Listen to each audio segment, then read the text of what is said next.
now. All right. Cool. By the way, guys, if you have any questions, type them in the chat. Either Sammy's going to see them and answer them, or like one of us will answer in the chat, sort of like the TAs and discussion.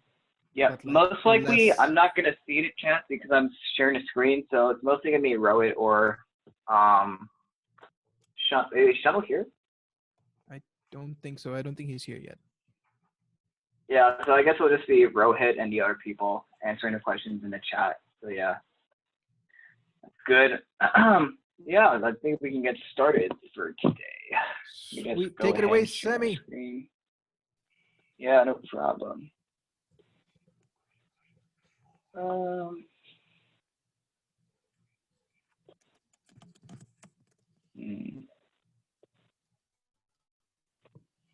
Can you guys see my screen? It still says started screen sharing. Not yet. Okay, now we All see. right. I can see it now. We can. Okay, can you see the second tab? Yes. The Yes. code? Yes. Yeah. Brilliant. Okay, great. All right, let's get started.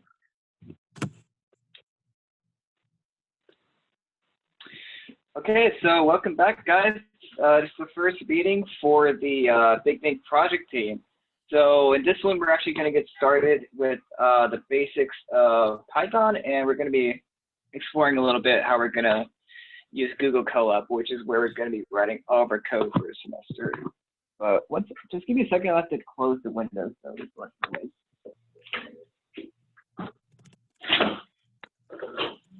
All right, cool. So let's get right into it. So why Python in the first place for machine learning, right? Why not use any other language? C, C++, Java? Well, there's actually two main reasons for it. The first reason is the syntax is really easy. Now, as I'm sure you've heard from other people, Python is one of the easiest programming languages to learn. So the reason this is great for machine learning is that it allows developers to focus more on the machine learning algorithms and the actual workflow of it, rather than worrying about like if you miss a semicolon or not, right? And as you can see here, yeah, you can very clearly see that Python is way more succinct than something like Java. Here we took 5 lines to write this hello world, where we took 1 line to write Python code. The second reason is actually there are a lot of machine learning libraries that are supported by Python, like PyTorch and TensorFlow, and TensorFlow is the one we're going to be using this semester.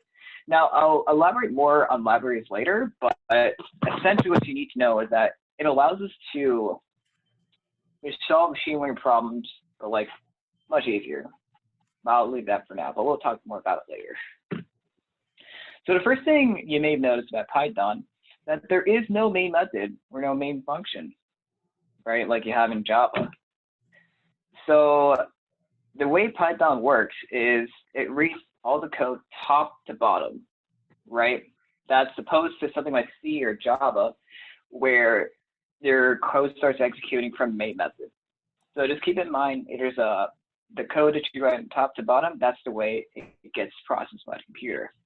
Now, technically, you can make a main method in Python. It'll look something like this, but that is really a thing of style and preference. I don't think we'll be really needing to make a main method for the purposes of the semester, but yeah, just know that's something. All right, so first, we'll get to basics. Variables and types. Now, in Java or C, you often have to declare the type of the variable before you actually set a value to it, like int x equals 5, for example. But in Python, you don't have to declare types. You can just do it like this. You can just use a variable name and a value. So here, in this case, the variable name is name. I should have named it something else, but it's name equals and the value here. So in this case, the value is a string called Mr. Brightset. So you don't have to declare types. That's very convenient. Just means like, less coding time. And I think we'll go to our first coding example to just show how easy it is to do variables in Python. Yep. Yeah, so here we have a type integer. We're just setting num to 42. The type float, but setting the variable called decimal to 1.5. We have a string example where we're setting word to the string called example. And we have a Boolean and setting it to true. Now, one thing to note here, unlike C or Java, true or false, they actually start with a capital letter. So true will start with a capital T, and false will start with a capital F. So just keep that in mind. Now, one thing to note is that you can actually change the type of the variable. It's not set in stone. So earlier we set num to an integer by saying it's 42, but now we can set it to a string. And I'll prove to you that this is possible. Just quickly doing this.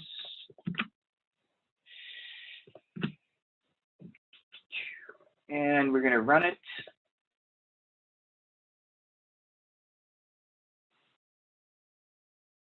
Yep.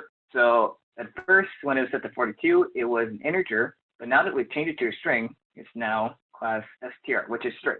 That's really cool. All right, getting back to this. All right, conditionals. It's us statements. And if you guys think I'm going too fast, just let me know in the chat, and then like the letter leads will let me know to slow down. So conditionals. Yep, conditionals. If else statements.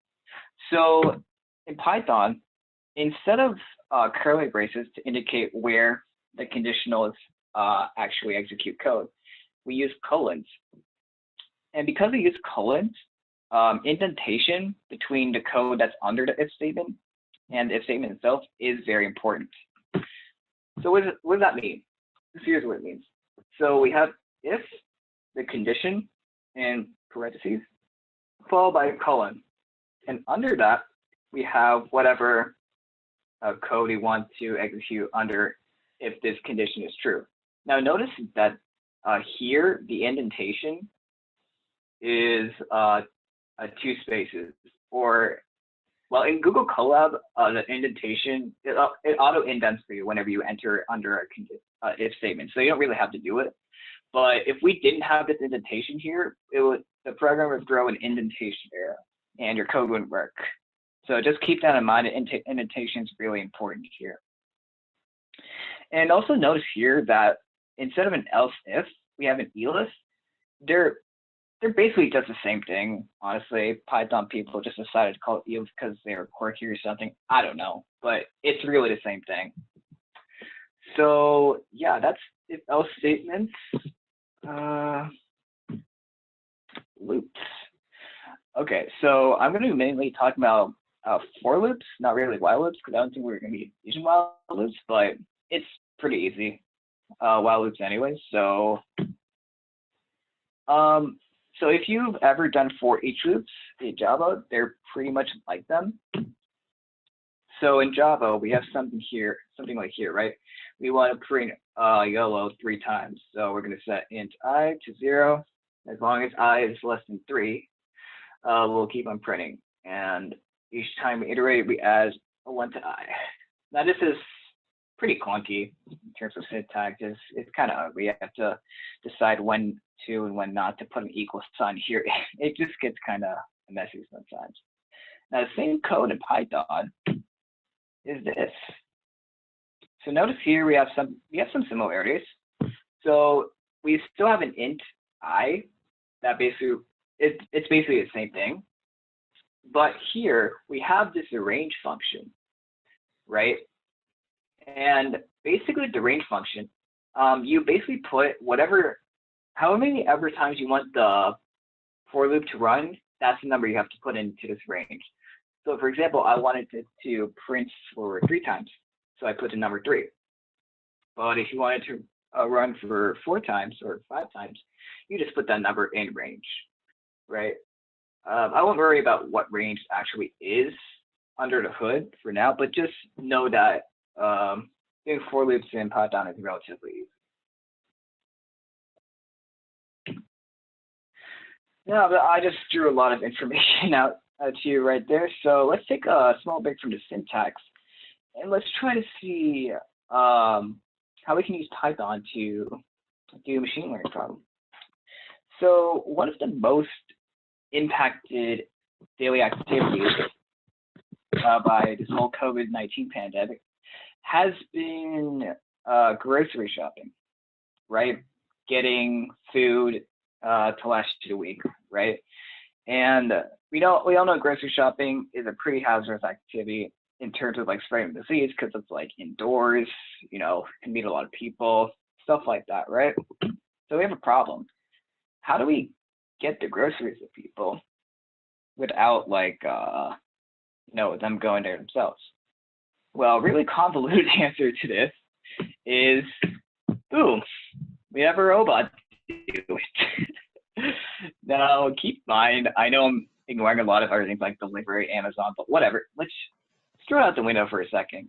So imagine we had a robot that went into the store, it took your order, went into the store for you, it looked for the items that you ordered for, puts them in the car, checks them out with your whatever credit card details you set up with the store, and then waits outside for you to pick them up, right? So for now, let's just ignore all the tiny implementation details, like how a robot will actually grab something off the shelf and how it actually know where things are. Let's ignore that for now.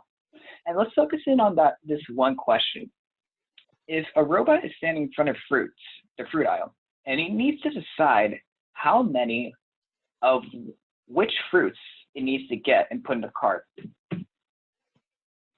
how can we tell the machine what types of fruits there are? Now notice, this is a general thing in machine learning.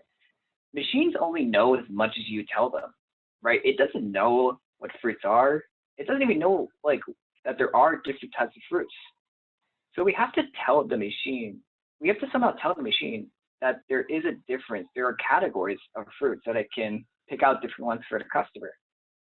Now, if we want to make this question more specific, right, in terms of like how we would go coding, the question becomes, what simple data structure can we use to store the names of these types of fruits, right? So because all of the data types that we've discussed so far, integers, floats, strings, they only store one type. They only store one value, right? And we need to give the machine categories of fruits like strawberries, apples, guavas, etc. So if anyone wants to unmute themselves and tell me what type of simple data structure that we can use to solve this problem. Now keep in mind, saying simple, it's just like keep it one-dimensional.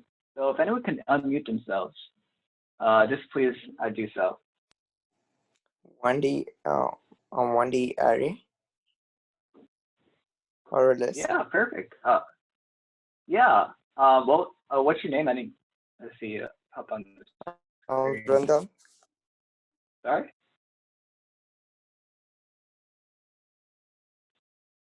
All right. So whoever that was, good job. I couldn't catch your name, but yeah, that's the right answer. And that brings us to our next topic, which is arrays, or what we call them Python lists. So, so basically, I know there's a lot of 131 people here who haven't reached arrays list. So I'm just gonna like give a brief overview of what an array really is. So think of like, it's basically, we use it to store multiple data inside of it, right? So we can kind of think of it as like boxes sitting next to each other, and each box contains a value or piece of data, right? So I can get this, yeah. Right, so if we want to answer the question we had in the last slide, how do we give the machine different categories for it to distinguish between the fruit? Here's our answer. we use in machine learning, there's this term called label that we use to distinguish between different objects. So here, we're using an array called fruit names, and this is how you declare an array. You use square brackets, and then you basically list the data you want, and then you separate them by commas. So this can take any data type you want. You don't have to declare the type of data you want like you would in Java or C. So in this case, there are string data, and we're feeding them the labels. So orange, apple, pineapple, banana, grapefruit, kiwi, right? So how this is actually represented in real terms is each item gets put in a different box, right? The orange is here, apple's here, pineapple's here, etc. Right? So again, just think of arrays of boxes sitting next to each other, and that becomes much easier to think about. I also wanted to quickly note that 0, 1, 2, 3, 4, 5, these are all array indices. And that's just, I don't know how to pronounce stuff. They basically indicate the position of the array. And we start from 0 because someone decided to start from 0 and CS, now it's a standard. So the first position is 0. So if I want to refer to the banana data type, I would say, oh, the banana string is stored in position 3 of the array fruit names. So yeah, I think I had an example of this. One example. Yeah, here we go. So here we have the same exact thing I said in the slide. But you may be wondering, well, that's great and all, Samrat, but like, how do we like access all of them in one quick swoop? The answer is, well, we just covered it like a couple slides ago, which is for loop. So as you might notice, this is a bit different from the other for loop that we just did. But it's pretty easy. Basically, fruit here, it represents an entry in the list. So for a data type, for each entry in the list called fruit names, print whatever the fruit entry is, right? So if I run this through this quickly, the first one, the fruit will be equal to orange. We print orange, we go to the next loop. And then fruit will be equal to apple. We print apple, go to the next loop, pineapple is fruit, etc. Right? So it's basically just going through the whole entire list without you having to specify a number. And that's really convenient. So just give me 1 second.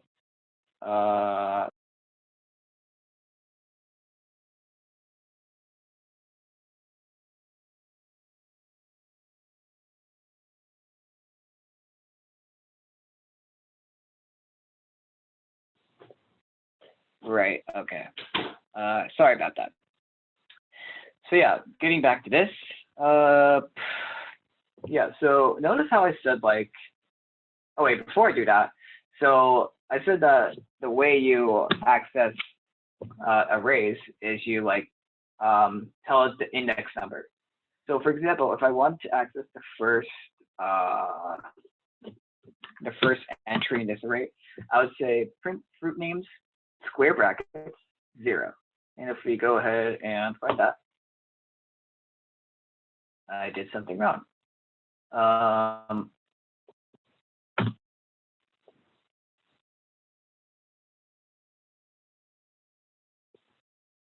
dear.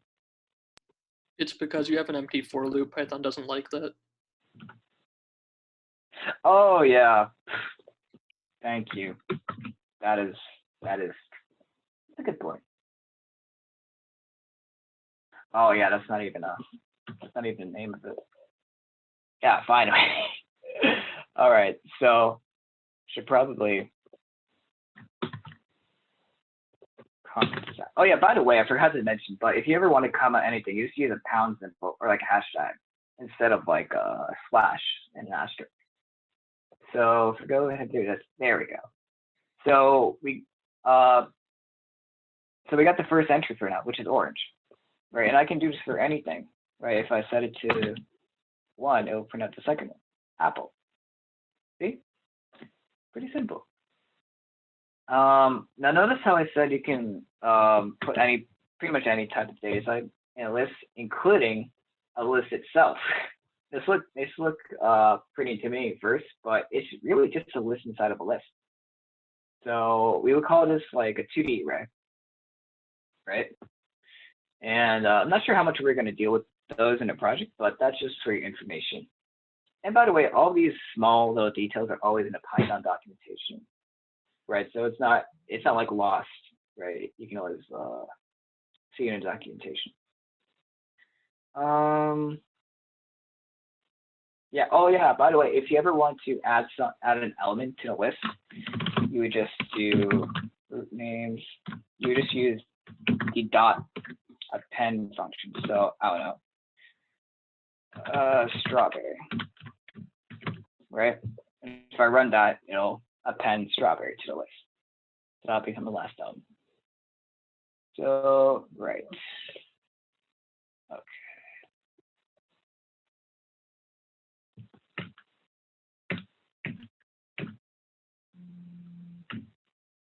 Okay. Let me just take a sip of water. Talking a lot today. I just want to see what the chat's going on. All right, cool. Cool.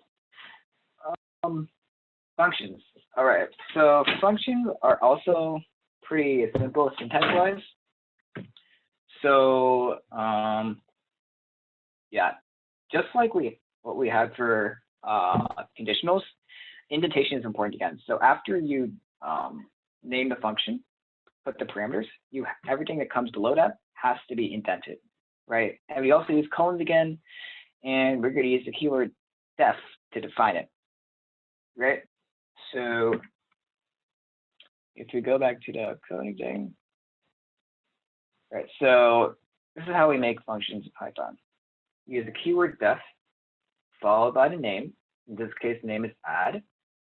Then we list the parameters inside. Now notice we don't have to specify the data type, which is really nice. So I'm just gonna say that X and Y are integers. Then we follow that by colon. Then next one, we have everything's indented, notice. Then we're gonna add X and Y, put in a variable called num3. Then we're gonna print out the sum. Now notice this notation may look a little confusing, but all it's really doing is it's saying whatever you put inside the format, which in this case is the sum, we'll put it in between these curly braces, right? So that's just another way to print out stuff. If you want to keep on using plus this string, basically a lot of complicated string concatenation. Okay, so we'll have a lot of functions here. Right, so if I go ahead and run this, remind me to test my functions before I actually run them in the meeting next time, will you guys? Anyone want to debug this for me? Good exercise. Oh, I didn't define them. Right. Okay, cool. There we go. Okay, so we got the function printed out. The sum is 12, right? Cool. All right. We can also return values the same way we would in any other programming language. So here we use this keyword def again. Name is adult. Take in a parameter called age. If age is less than 18, return false. Otherwise, we return true. Notice again, they're both capitalized. So if we just run that, it will return true. Right? It's just return. Let's see fancy here. there's also this thing that you'll see in a lot of documentation. I believe it looks something like, if I'm not mistaken, I may be wrong at that, but that basically just stands for keyword arguments or like optional arguments. So oftentimes you'll be specifying in the parameters instead of directly putting in the number like we did for the add function, like 5. You'll have to say the parameter name equals whatever value you want to put into. So for example, we have this sandwich function, right? It takes in 2 fillings, and then the bread type, by default, we set it equal to wheat. And that, this here is the optional. This is the keyword argument, right? And then toast is equal to true. So if this, it does all this stuff. I'm not going to explain it all. Basically, if we just call the function and we don't change the bread type, it will just, by default, it will say on wheat.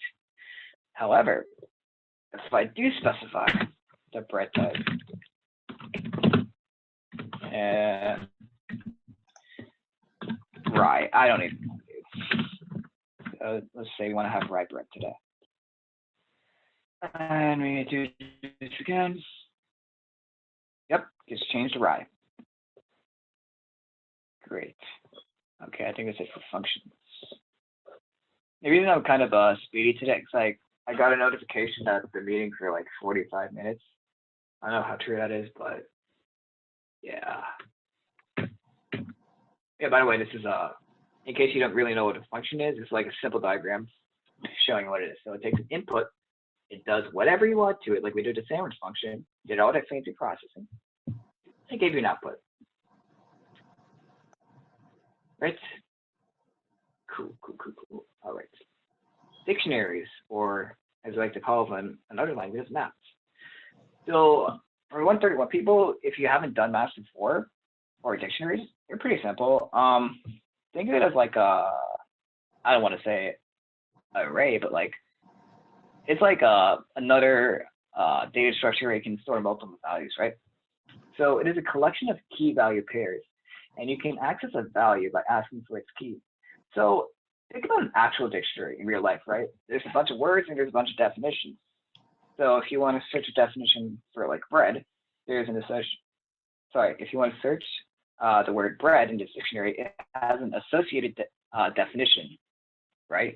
Bread is whatever definition for bread is. So it's a similar thing in programming. So we have here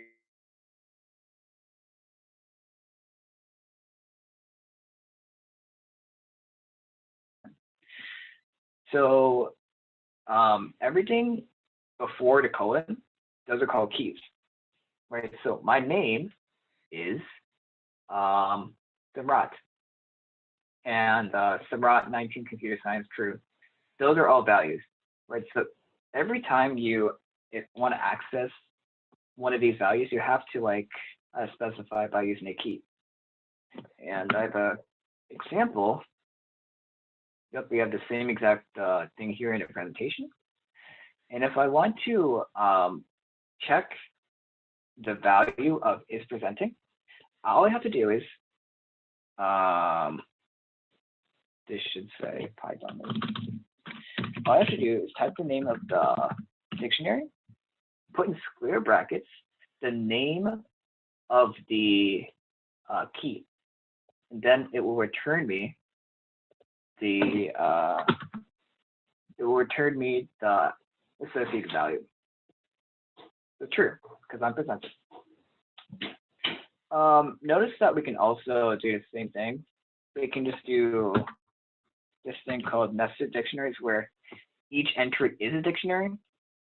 So we have Python lead, AI lead, and we have the data science lead, right?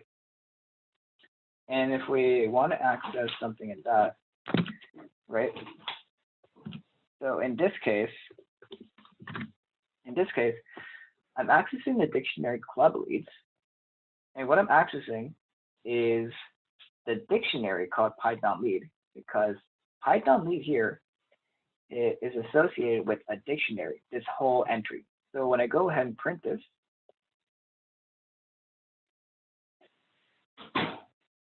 yeah, I get the whole dictionary back, just like that.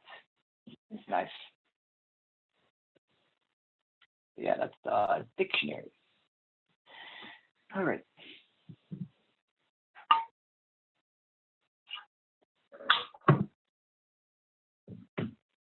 Oh yeah, I probably shouldn't mention like one of the only. This is one that they search that actually uses curly braces when you're, want to define it. So that's pretty cool. All right, libraries. The one thing I said I would get back to eventually, right? So a library, right? I'm pretty sure you've heard this term or somewhere, right? So libraries are basically things that let us do tasks, but like make it much easier on ourselves, right? So I wrote here that think of libraries as analogous to ATMs, right? They both let you do stuff without knowing the exact details.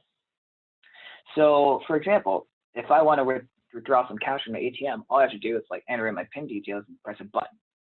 And then boop, I get the money. I have no idea what is going on in the computer of that ATM, like how it processes my personal information, how it makes the calculations, all that whoop-de-doo techno stuff, right? I have no idea about it. All I have to do is press a button. Libraries are kind of like that, right? So in TensorFlow, there's these things called algorithms, right? So what we can do, instead of like defining and writing the whole algorithm ourselves, we can just call a function and it'll do the algorithm for us, right? And that's something we call, I put in like rainbow letters here, abstraction. It's really just a fancy word for making stuff easier for us, the end user.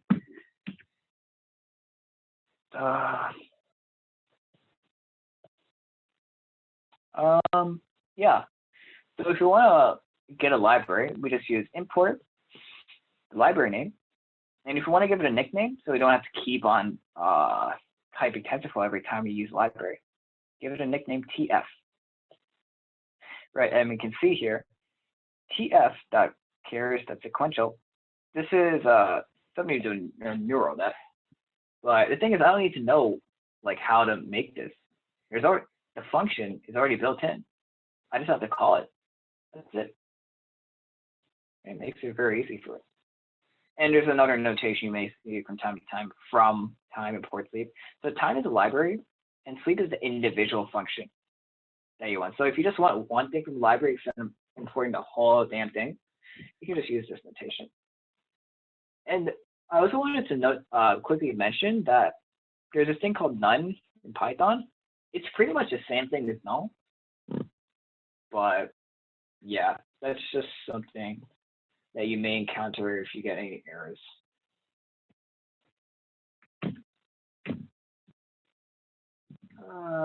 Colab demo. Spoiler alert, we already know most of it. Hey, right? Sam, just a quick question. For null, do you actually say null or do you say none? I said none. In Python, none is the word. It's not null. Yeah, that's what he said. He was saying none is what you use instead of null. Okay, great. Thank you so much. Yep, no problem.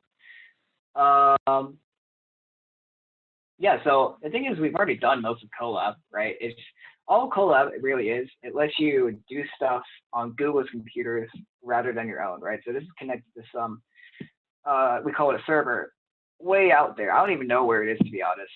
Google owns a computer, has a really high processing power that it can like do machine learning stuff really fast, right? Instead of my poor little laptop here doing everything.